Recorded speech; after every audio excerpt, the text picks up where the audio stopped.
Yesterday we could not succeed, but now we want to move that side. The lion is started.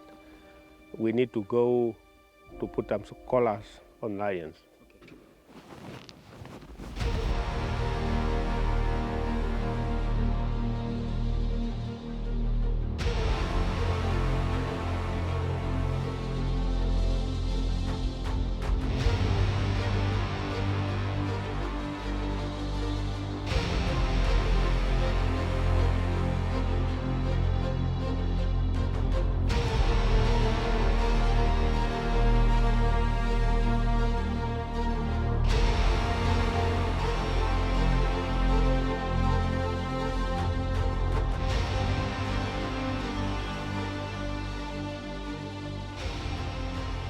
Moving on to the Ugab experience that we had down there, with the tracking and identifying the area that he could possibly in, and then all his movement as well.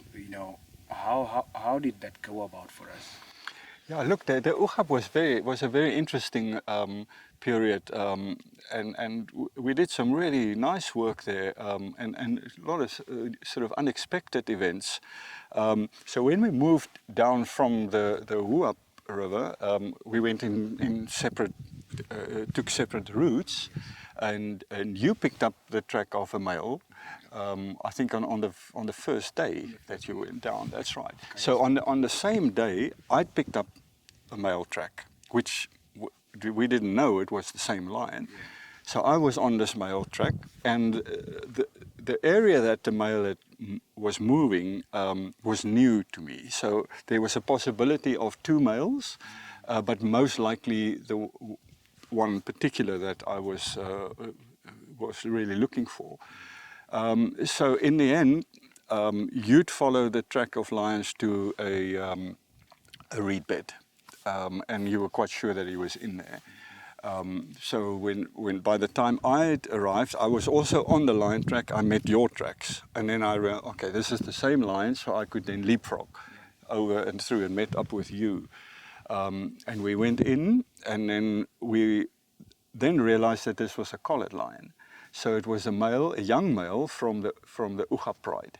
Now where we picked up his tracks first was way out of the range of the Ugab.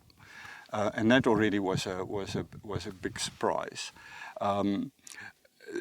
Then, in terms of his movement, I'll get to that just now. So it essentially moved into the reed bank. We still had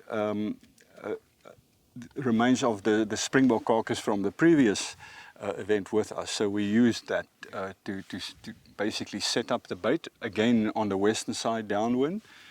And whilst you were watching the lion, I was out of view. I was around the corner. We had to make sure we had to pull him out of the reed bank to be able to immobilize him. And the whole idea was that the Ugab male, was being a young male, was now basically coming into his own as an adult. And it was really necessary for us to fit a satellite collar on him. When males reach that age, over 4, when they're sexually mature, they really start moving, and that's important for us to be able to know that,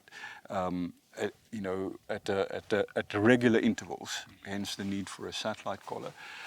All right, so the scene was set, and it was going to be quite easy, we thought. And that just shows you, as soon as you think you've got the lion in a bag, the cat escapes. It turns into a difficult situation, and that's happened to us many times. Right, so on that day, we again repeated the sound playback, but the lion did not respond. And we tried something else, and again his response was not what we expected. And then only a little bit later we realized that during the day, in the time just before we arrived, he killed a large animal, either a gemsbok or a zebra. But he killed it in the reeds, in the water. So he had a fresh kill, and he was not going to leave that to come to, the stress call of some other, potential food. But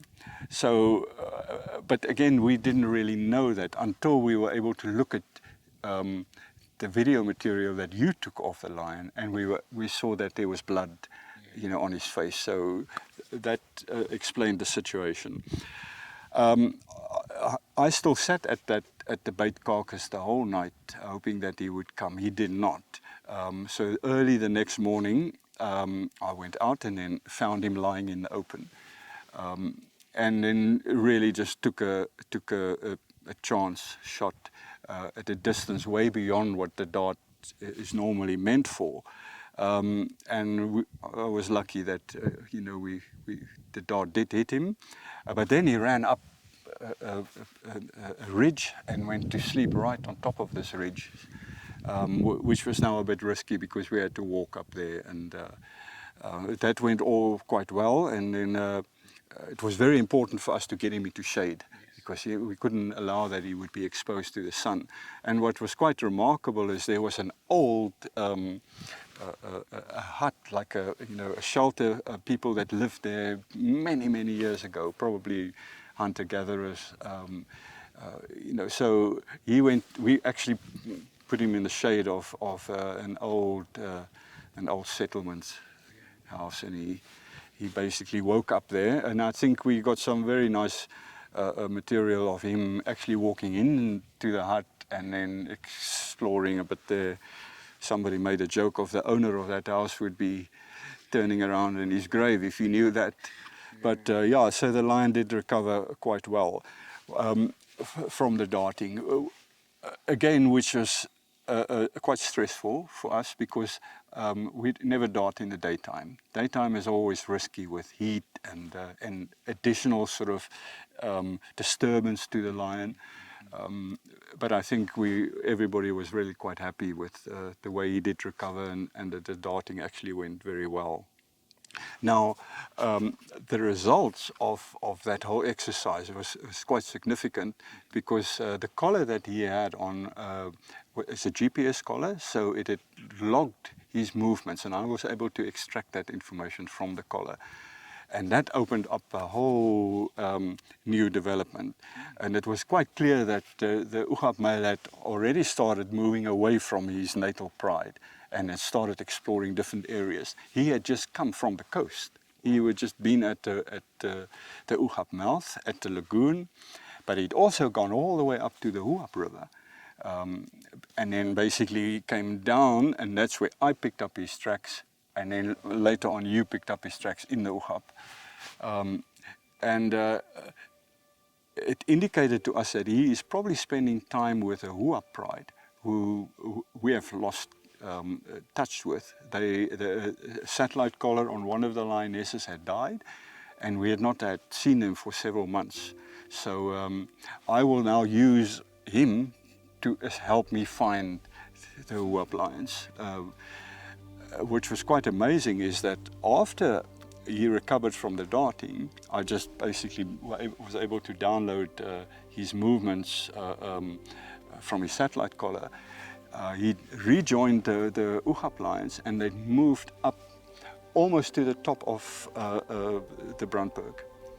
Yeah, I think they were, the elevation of the position they were lying at now, and they must have made a kill there, probably a zebra maybe, is way over 5,000 feet. Yeah, it was quite incredible. So one would need a helicopter to go and view them up there. It's quite close to like a Bushman painting that's marked on the map. So they've moved up there. But he won't stay with them for too long, I would imagine, and then he'll start wandering again. And with the satellite collar, we will follow him closely, and he will hopefully lead me to the Ugab pride, so that we can, reactivate them, fit a new collar to them, and continue monitoring their movements.